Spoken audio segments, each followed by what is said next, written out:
This episode and every episode of the Beer Guys Radio Show is brought to you by Ironmonger Brewing.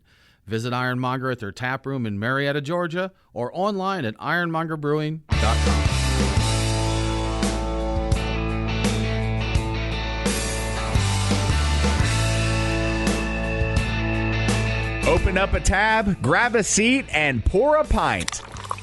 It's time for the Beer Guys Radio Show. You want free beer? Go to the brewery. Dedicated to the art, science, and enjoyment of craft beer. Yeah, what's wrong with the beer we got? Now, here are your hosts, Tim Dennis and Brian Hewitt. And welcome to the Beer Guys Radio Show. We're broadcasting from the Beer Guys Radio Studio, Marietta, Georgia. And this week we're talking with Chicago's Off Color Brewing. I'm Tim Dennis, and with me as always is my good friend and co-host, Brian Hewitt. Hey, Tim. So joining us today, we have John Laffler, the co-founder of Off Color Brewing. And we're going to talk about avant-garde beer styles. Not avant-garde, but maybe. Brian, I'm having real troubles today. Rare beer styles, barrel-aged beers, and maybe we'll get into some hot yeast talk. John, thanks for joining us. Thanks for having me. So, John, how are things there in Chicago? How's the weather up there? You guys warmed up yet? We're in typical spring-like weather, so it's 45 and rainy most of the time. And then every once in a while it's 65 and gorgeous, and then it snows the next day. So a little schizoid. Yeah, keep you guessing there. We're in cool temperatures to kind of warm to suddenly tornadoes. It's that time of year for us here right now. Yeah, we do appreciate you joining us. We enjoy your beers quite a lot. And we just got into one here, Brian. We're in Yuzu Fierce, correct? Yuzu Fierce. Yeah, this is a Berliner Weiss with brewed with yuzu, as the name implies. So, yeah, good stuff. So, Brian, crazy week. We've been quarantined for 4 years now? About 4.5 maybe. Yeah. So were you able to do anything fun during this week of quarantine? So I did make a beer run to support some of the local breweries. I picked up some beers from Firemaker Brewing and drank their Perfect Match. Both of these are IPAs and Space Dragon pre-launch.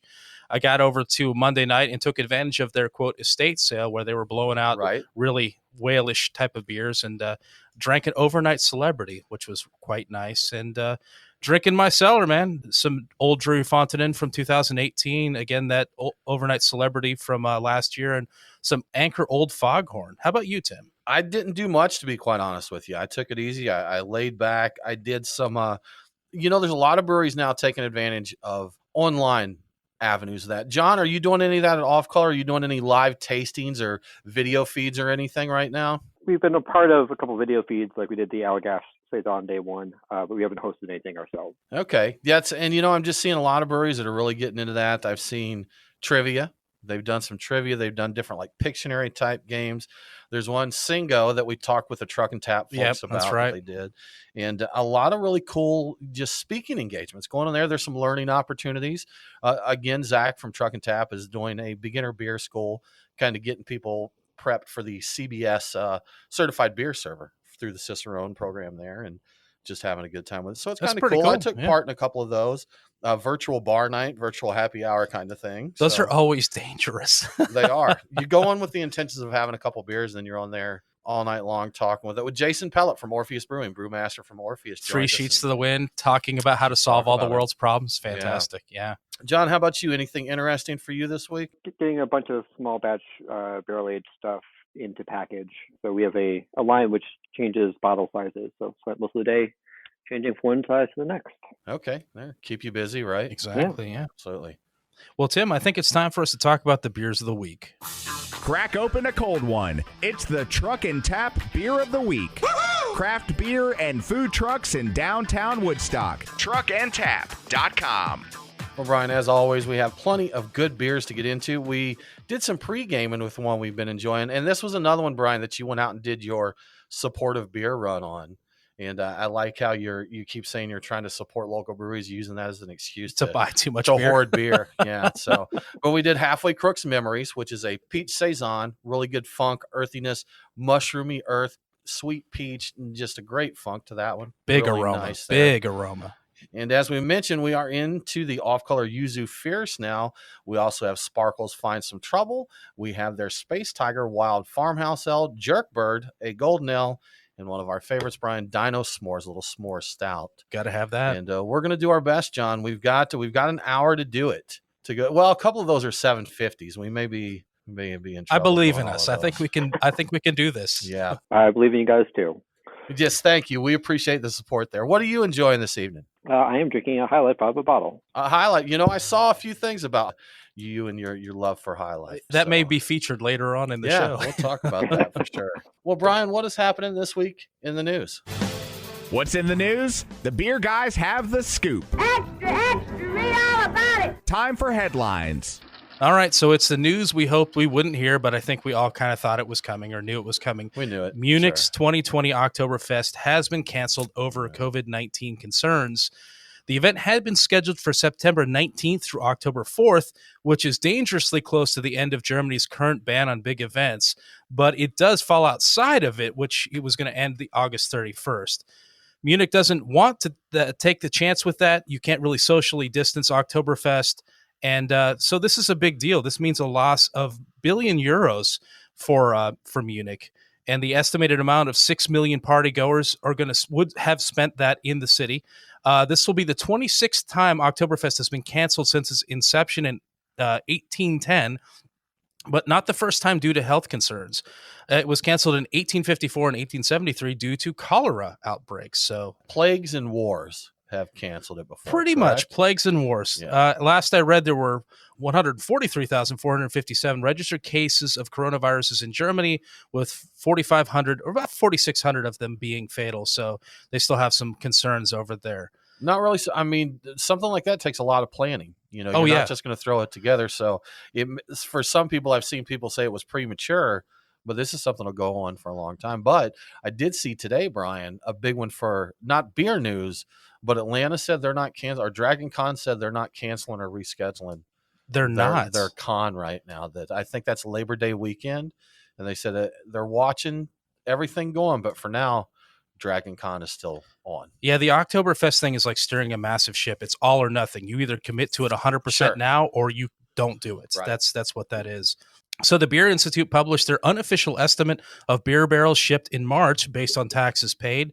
Now, ordinarily, I'd skip over some minutia like this, but it's kind of interesting, snapshot of where things are going right now in the current situations.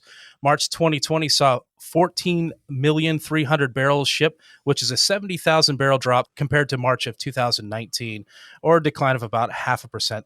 That doesn't sound too bad, but you have to consider that the current pandemic measures only went into effect mid-month. April's estimates will be more informative, and we can expect to see those about middle of May, towards the end of May. So we learned recently that, and this is a fun story, a 93-year-old went viral in a good way, and Coors sent her beer, 10 cases of Coors Light to be exact. Olive Veronesi in Pittsburgh went viral after she held up a Coors Light can and a sign reading, "I need more beer," to a friend through her window. The 93-year-old drinks 1 Coors Light a day, and she was worried because she was down to just 12 beers, Tim. That's terrible. Terrifying. I don't know how I'd feel if I was down to just 12 beers. I don't even know what that's like. I have no clue. So Coors saw it and had 2 representatives deliver 10 cases to her door. In a fitting response, in another picture, she was posing with a sign reading, "Got more beer." Got her beer. It's something right now, as we're looking through the news stories, everything is coronavirus. It's related to either the sales or what's going on. That John, how is Off Color operating right now? How are you able to do things in Illinois? So we have our to-go at the tap room running. So people are able to come in and order beer online, pay for it online, then come in and pick it up quickly. Then we also have a delivery service we're utilizing called Caviar, which I'm not sure how national they are. Both of those have been doing well. People still want to support us. They still want to come out and get beer, and everyone's just hanging out at home, so it's a good time to stock up. But draft sales have obviously fallen off of a cliff. Still selling some package to Chicago distribution, but much less than we normally would be. Yeah, Brian, it's really crazy right now. Going through all of this with the news, everything is related to coronavirus. It's all that, whether it has to do with the sales figures or how everybody's operating. It's just something that you can't really get away from right now. There's not a lot of news outside of how everything is happening with coronavirus. Well, it's hard to take place, start events, do events, anything interesting that would normally generate news. All there is you might be generating some new beers, but for the most part, a lot of places are trying to just make it through so they can get to a point where they can do newsworthy things. Absolutely. So, yeah. Well, you're listening to the Beer Guys Radio Show. We are going to take a break. but we'll be back very soon to talk with Off Color Brewing.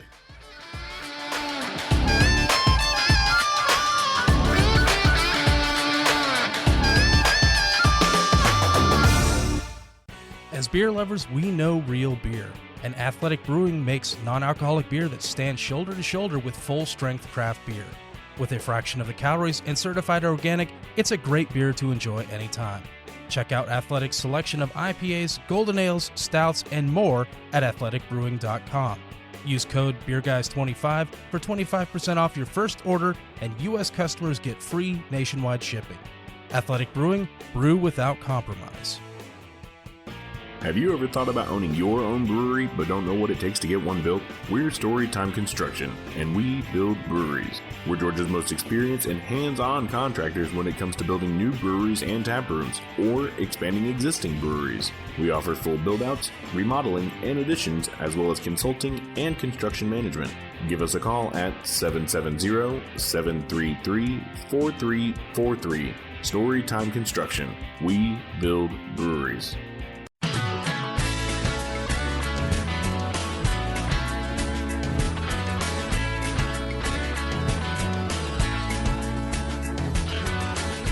Follow the Beer Guys on Facebook, Twitter, and Instagram. To be the man, you gotta beat the man. Woo! Now, back to the Beer Guys radio show.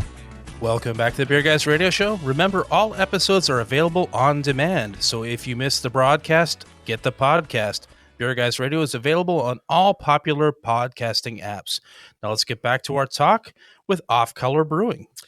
John, I'm going to go back to something that was mentioned just before we finished the first segment. You mentioned you're drinking a High Life out of a bottle, right? Correct.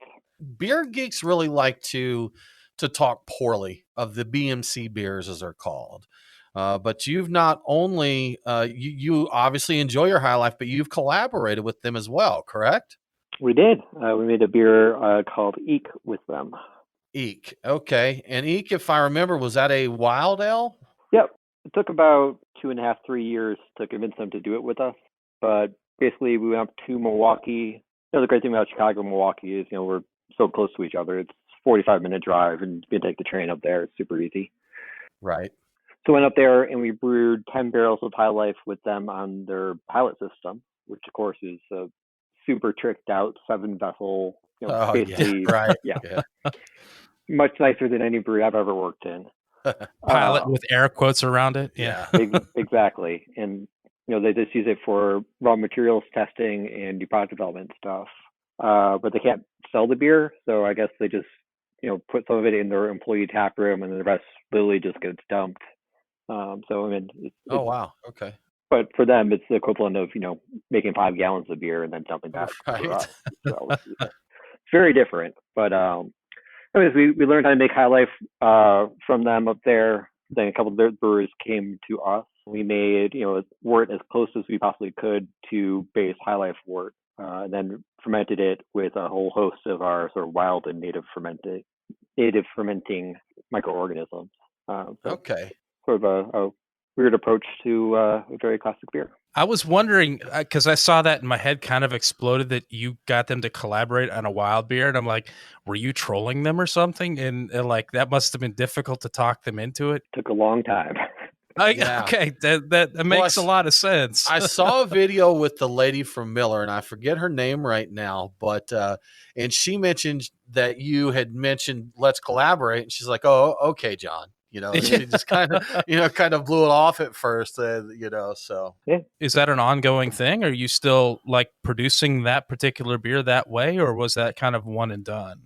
It was kind of one and done. We did do a second batch of it, like a year or so after the first one. But, it was a really fun project, but, kind of been there, done that. Always looking to what's new. Okay. Definitely not repeating. Well, kind of. I guess that kind of leads into something, kind of not repeating history, but kind of repeating history a little bit with some of the beers, right? Yeah. Mm-hmm. I mean, you're so looking for what's new by bringing back these ancient beer styles, right? The forgotten, the illegal beer styles from Rheinheitsgebot period Germany, correct?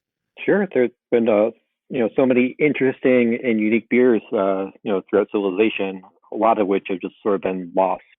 due to whatever change in taste, change in taxation practices. So it's when we're looking for inspiration, oftentimes we'll look back in history.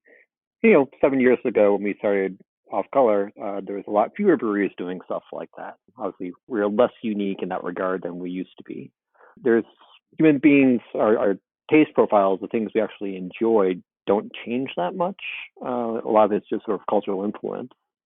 So it's always interesting to look back and see what people were doing 500 years ago, because that was interesting. I was going to ask, you're here 7 years later, so it obviously worked out for you in the long run, but 2013 was a different time. I believe that's when you opened the brewery, correct? Sounds about right. So when you opened the brewery, how did people receive these styles that were very non-traditional American West Coast IPAs? Yeah, people were very confused to begin with. One of the beers started with Troublesome with just a straightforward Gose, Gose without a bunch of stuff in it. We were making it in a very European model because it was a European beer. When we started making it, it was at least 2 years before Gose sort of had its heyday. It's sort of the it beer and whatever 2016, something like that. So we made a very nice, delicate, in my opinion, very lovely beer with subtle acidity, nice subtle salinity to improve mouthfeel, and put it into the market. And some people got it. A lot of people said no one had heard of what a Gose was. Right. Sure. So we had to rebrand it very quickly as a blended wheat beer because it sold much better that way. Then a few years went by and people got more hip to what Goses were, and were able to not only put Gose onto the label but specified it was a Leipzig style Gose to differentiate between sort of the Americanized, in my opinion, bastardized versions of Gose. I agree with you, John. I agree with you on that. Being here in the South, the one that introduces a lot of people to Gose is Westbrook Gose. And that is just, teeth shattering sour, bracingly sour there. Big salt, big sour. Yep. Yeah. So anytime a brewery does something that is more, the Leipzig style, I've seen so many people needs to be more sour, We had a brewery here that did their Gose, and the next time they rebrewed it, they said, well, we've made it more sour, based on feedback. Had to up their game. Get away with that. Yeah. Kind of the crux of the sour affinity at that point in time before everybody got the heavily fruited stuff. Mm-hmm. And so I like the story. You said it's a blended wheat ale, and I saw you talking about that a few times. It really is a blend of two completely different beers that you put together. And I think I heard you saying that neither of them were very good on their own, but together they were wonderful. Okay. Like it's the art of blending showing up in beer. I love that idea. Like we took two beers, so we don't like either of these, but together, wonderful. Yep. It allows us to really tailor the amount of acidity, gives us a lot of consistency in our methodology by being able to blend in, a super acidic, lactobacillus fermented wort stream. Technically, is that beer? Is that not beer? That's a larger, more technical question than we probably want to get into. Then we take, this very boring wheat beer and blend the two together. But by being able to control the amount of acidity in a very direct method, is very helpful for us. So you get the beer, wherever it lands acidity wise, you just kind of blend it down to where you want that, I guess pH or taste or both. pH is the easiest method to measure. Okay, kind of what I figured. So with these styles, is there anything that you've wanted to brew of these, forgotten historical styles that you haven't got a chance to get to yet? We've gotten to do a bunch of really interesting things. We have a relationship with our Natural History Museum, the Field Museum, and we get to do a couple super unique beers with them, pretty much about once a year, where we'll work with some of their archaeologists or their scientists to recreate something, super old or super unique. And the one thing we've not gotten to do because we're not legally allowed to is make a tej, Tej, which is a Ethiopian honey wine, because we're not allowed to ferment mead in Illinois. But it's like the one thing that I've always wanted to do and we've never been able to. Not allowed to make weed in Illinois, or mead, not weed. Brian, 420. It's 420 is past, come and gone. Yeah. You're not able to make mead in Illinois. I did not know that was a limitation. I had no idea. Yep, we're not allowed to. They basically view it as fermenting a simple sugar source, same way as fermenting grapes would be. So they consider it wine, and we're not allowed to make wine. Okay, so you're per your license as a brewer, you're not able to, but are there mead makers in Illinois? You can make mead, it's just you personally cannot. Is that right? Because of your license. Correct. Yeah. Okay. Gotcha. Okay.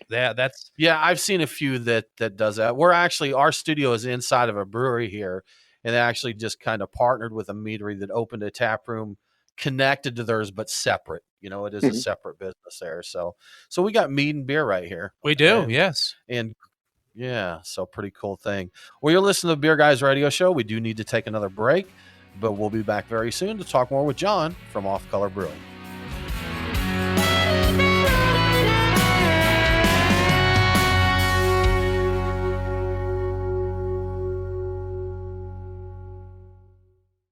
As a brewery owner or taproom manager, are you looking for ways to enhance your customer experience while maximizing your revenues?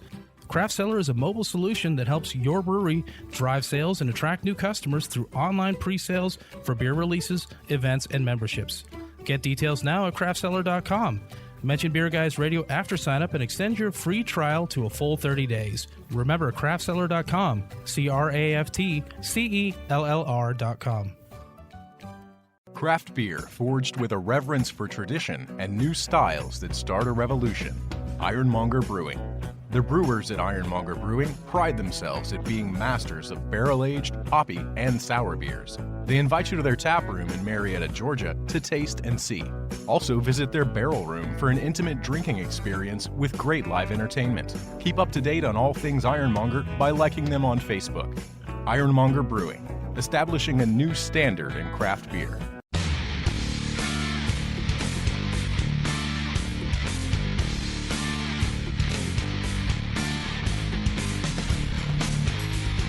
Follow the Beer Guys on Facebook, Twitter, and Instagram. Oh, God, here we go again. Dork alert. Now, back to the Beer Guys Radio Show. Welcome back to the Beer Guys Radio Show. I want to give a quick shout out to one of our great radio affiliates, WNAE 96.7 FM in Warren, Pennsylvania. Catch Beer Guys Radio on WNAE every Sunday at 1 a.m. local time. Now let's get back to John Laffler with Off Color Brewing. Well, John, when we broke there, we talked mead a little bit just before the break. And Brian, as we went to commercial there, he had some questions on honey and bees. I think bees, right, Brian? Yeah. When I was doing some background for the show, I saw a lot of references to you. I think you have a thing for bees or a love for bees, and you referenced you hanging out and having to be pulled back to the brewery, just hanging out with bees because they were, I guess they were cool and intriguing. So what's the deal with you and bees? I mean, bees are pretty neat. They are. Yeah. So we've always been mildly fascinated with them. Use a fair amount of honey in our brewing processes. Again, we don't make mead, but we still use a fair amount of honey. The second beer that we started with was Curry, which was a kotbusser, sort of a dark honey beer. So we're already buying honey by the drum load pretty much from our get-go. Always need to get a 55-gallon drum of honey in the mail. It's even cooler when you get 4 of them in a time, which for us is a lot of honey. I think it's a lot of honey, period. But always thought bees are super interesting. And then the American Honey Council reached out to us. Yes, a certain proportion of every pound of honey sold in the United States, a little bit of that goes to their trade organization, which goes to promote the use of honey in products. And with the honeybees having their own issues, like we are right now, so wanted to do what we could to help support them. So we're already buying a fair amount of honey, hopefully from good sourcing. We spend a fair amount of time and effort, working with some brokers. So we're trying to get not necessarily local honey, but regional honey from people who actually do care about their bees, not just people who throw bees on the back of the trucks drive around California to just pollinate almond crops. That stuff I don't really like supporting. See, I didn't even know that was a thing. Had no idea. That's crazy. Oh yeah, because bees are a great pollinator. So they'll put a bunch of hives in the back of a truck and they'll drive it out to fields that need pollinating. Again, it's a big thing in California. And then release the bees, and the bees go around and they do their thing, pollinate the plants, and they hopefully come back before they pick up the hives and then drive them somewhere else. Wow, okay. Now, they're insects, so, I'm not vegan. I eat meat. I wear leather. But, still don't necessarily want to just buy honey from those people who are just directly exploiting them. I'd much rather buy from our, here in the Midwest, we have a very robust fruit crops. We have very robust agriculture as a whole. So we can, get honey from people who care about their bees in a similar way that I care about our bees as well. So this is really far afield? Where we get most of our honey from is from the thumb of Michigan, which is, 5 hours away from us. Okay. So a really far afield question, but you sounds like you might be a guy who would know. Have they figured out what causes colony collapse in bees? Because I hear that's the big thing. From what I recall, it was a much bigger thing a few years ago. What I recall, it was the interaction between a mite, like a parasite, and the pesticides that they were using. But I'm not an entomologist, and I don't actually know, but that was the last thing I read. Where the interaction between the two. So basically, they had two threats, which together was much more deadly than each of the threats alone. But basically, pesticides have been bad, as is just straight up monoculture. I get fascinated by this kind of stuff, and I'll read up on bees and beekeeping and that. I'm like, man, I'd love to have a hive. I'd love to have the apiary, right? And like backyard chickens. Having a couple chickens to peck around in the yard, give you eggs and stuff. But, I've got an HOA in my community, so none of that stuff's allowed. I can't have, they won't let me have chickens or bees in the backyard. And so it's disappointing. I want a duck, a goat, some chickens, and some bees. Brian. And a party parrot. Yeah, absolutely. So that's it. Yeah. But, honey, it's, we've got a good deal of mead in Georgia now. We do. It's we growing really up do. there. So. Now, John, before opening up your own brewery, you worked for some other big breweries there. One, you were with Goose Island for a while, correct? Correct. Now, I think Brian, another question you dug up here. Were you involved with King Henry there at Goose Island? Was that your baby? It was not my baby. I was definitely involved with the teams that were working on it. But, one of the things I learned at Goose is, you don't take personal credit for any beers. Everything is a group effort. I think that was really important. As a young brewer, that was really important for me to learn. I think it's an important thing, and I try to teach that to my people here. Like, we don't have beers, they're John beers. We don't have beers, they're Dave and Partners beers. We just have off-color beers. When our brewing staff makes their own thing, it's an off-color beer. Because, again, everyone's working together. And there's a lot of ego in this industry, and just try to generally avoid that as best we can. We were around when we were putting King Henry in barrels, and there's a fun story where Adam Vavrick, who's a local beer guy here, he started a new distributor maybe 5-6 months ago, kind of holding the Shelton book here in Chicago. But he's been around beer for a very long time here in Chicago. He happened to just be touring Goose Island for whatever reason that day as we were putting it into barrels. And, we put it into the old Bourbon County rare barrels, which are the 23-year-old Pappy barrels that aged Bourbon County for 2 years. So, these barrels are already 25 years old when we were putting beer back into them for the second time. And they're, of course, very leaky, and the beer's just, putting beer in. It's very expensive beer we're putting in, and there's not a ton of it.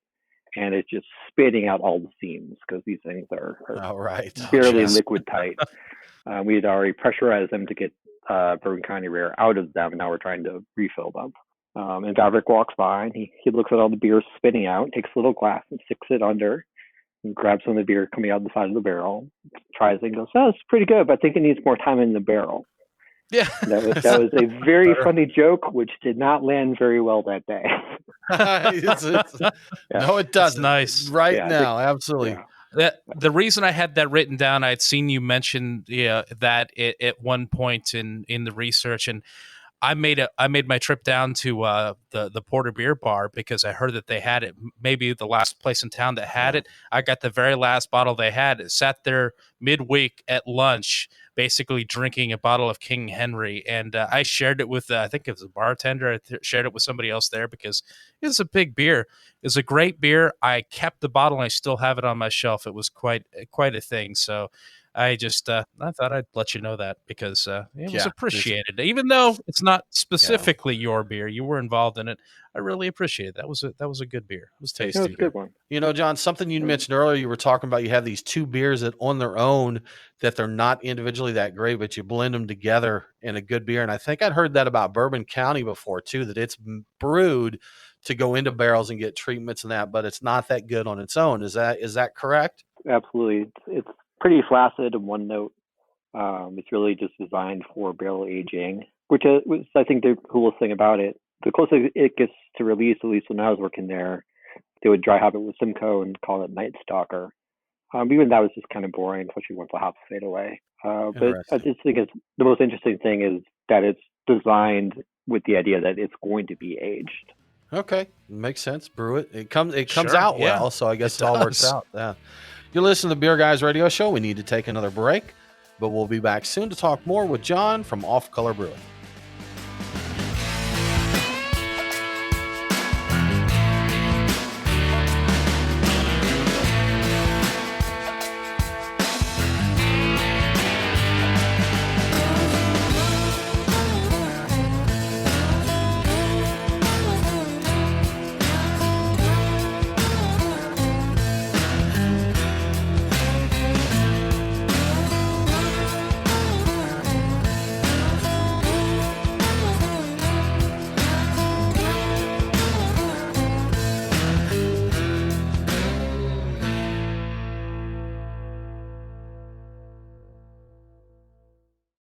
Brian and Tim, the Beer Guys. If you're like us, no lunch or dinner is complete without a pint or two of craft beer. Which is why Truck and Tap in downtown Woodstock, Alpharetta, and Duluth are always on our list. Tim, why do they call it Truck and Tap? Well, the tap part is easy, Brian. They've got 18 of them. As for the truck part, that's where it gets interesting. Truck and Tap features your favorite Atlanta area food trucks, so you're getting a different menu every day. Truck and Tap in downtown Woodstock, Alpharetta, and Duluth. Truckandtap.com. Let them know that the Beer Guys sent you.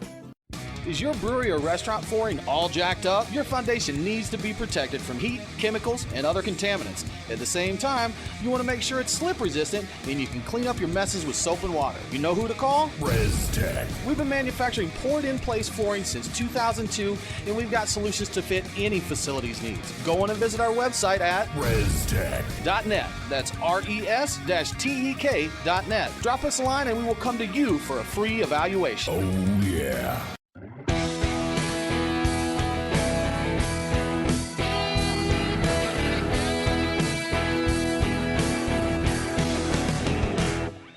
Follow the Beer Guys on Facebook, Twitter, and Instagram. Well, I'm sure I'd feel much worse if I weren't under such heavy sedation. Now, back to the Beer Guys Radio Show. Welcome back to the Beer Guys Radio Show. If you enjoy the show, please consider supporting us on Patreon. Just go to patreon.com/beerguys. Patrons get cool perks like Beer Guys swag, commercial-free episodes, and even bonus episodes that aren't available anywhere else. Let's get back to John Laffler with Off Color Brewing. John, we've just opened a bottle of your Space Tiger here, and this is a wild farmhouse sale, and this definitely brings up the topic of getting into some of these beautiful bacteria and yeast. But before we go that direction, I want to talk a little bit about your label art because I'm a fan of it. I love the style here.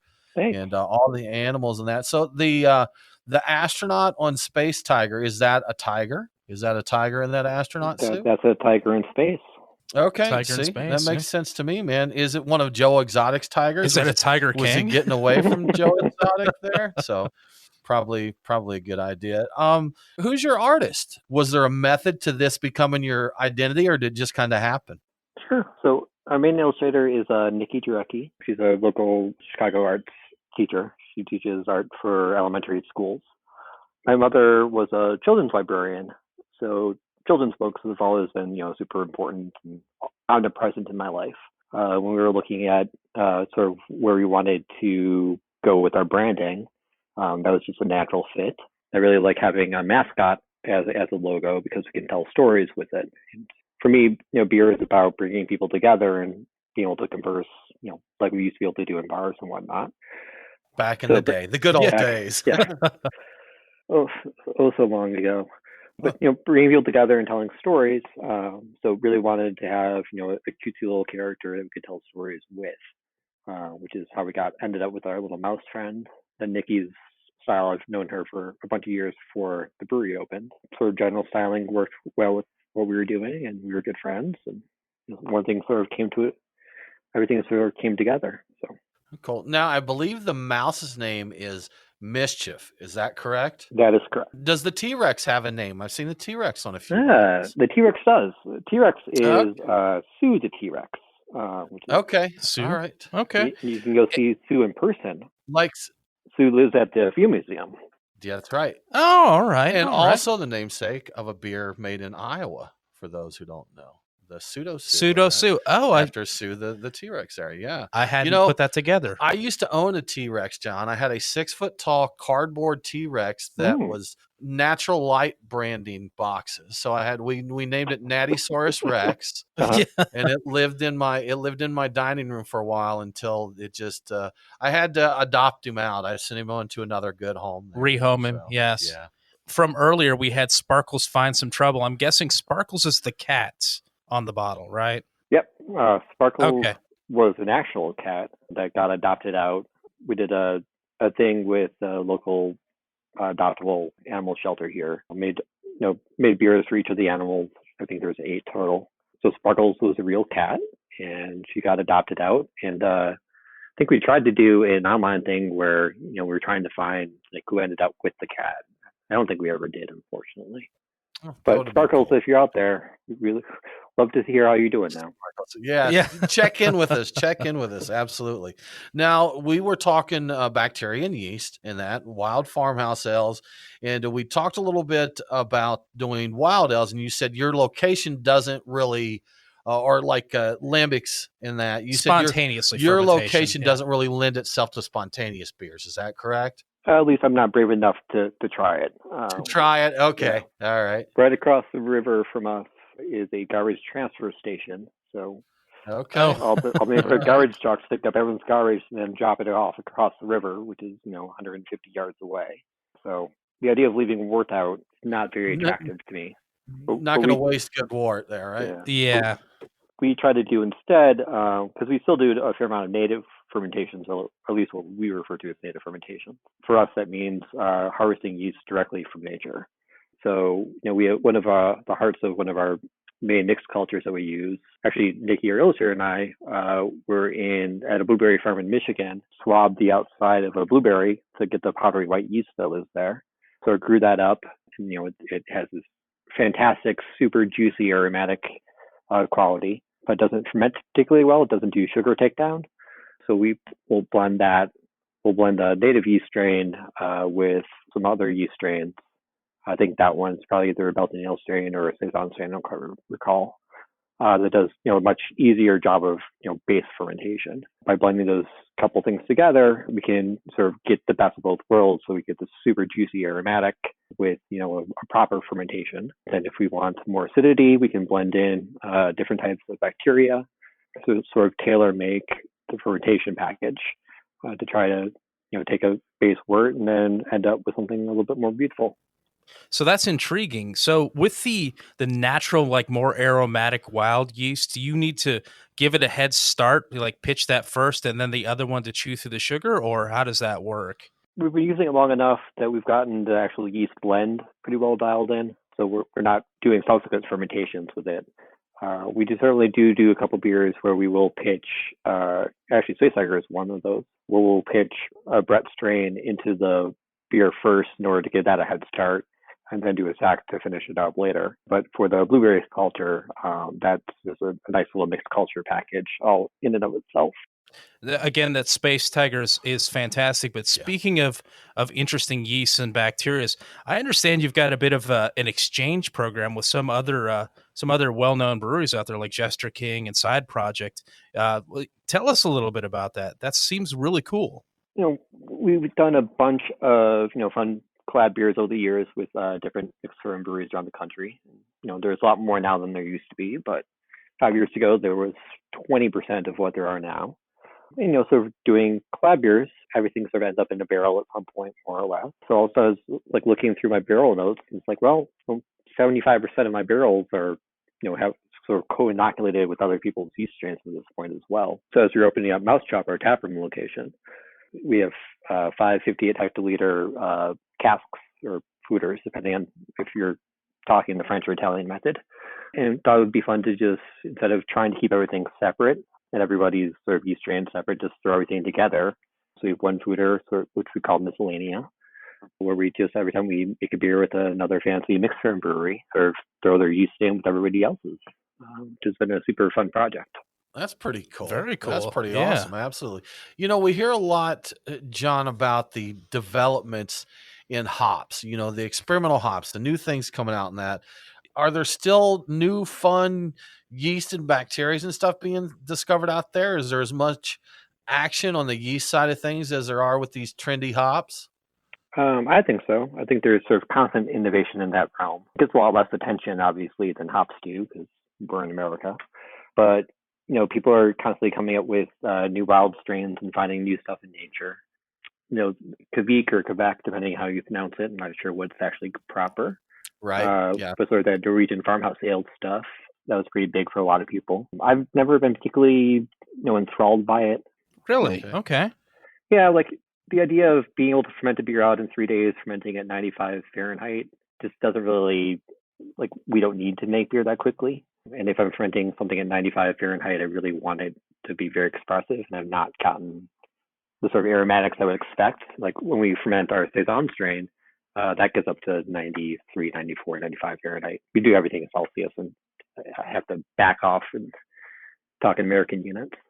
Yeah, right. So it's a weird, switching things back around. It's like, no, we have to take the 32C, but what is that in Fahrenheit? But where I think that's really interesting, and I think where things are going to end up, is bringing genetic engineering into yeast. Sort of like a dirty word right now, and people are more afraid of it, because there's not a lot of understanding. But I really think that's where a lot of yeast stuff is going to end up. It's sort of being able to tailor make the yeast as opposed to having to bring in different types of yeast. It'll be cool to see where it all goes. Absolutely. Yeah. We're fans of it. We're yeast heads. We homebrew a lot of Saison, so we're big fans. Well, John, thanks so much for joining us. If folks want to find out what the latest and greatest news is with Off Color Brewing, what's the best way for them to do that? Our typical social media channels. So Off Color Brewing on Twitter or Instagram or on the website, or you can send me a piece of mail in my mail, and I probably won't respond to it. Good old snail mail, but you can do it, right? Yeah. Mm-hmm. Awesome. Well, John, thanks, man. We appreciate it. It was a pleasure, guys. Thank you. Absolutely. Well, that about wraps it up for this episode of the Beer Guys Radio Show. Join us next week as we talk with Almanac Brewing. For more craft beer info, follow us online. We are Beer Guys Radio on Facebook, Twitter, and Instagram. Thanks for tuning in. Have a great week, and don't forget to drink local. Cheers.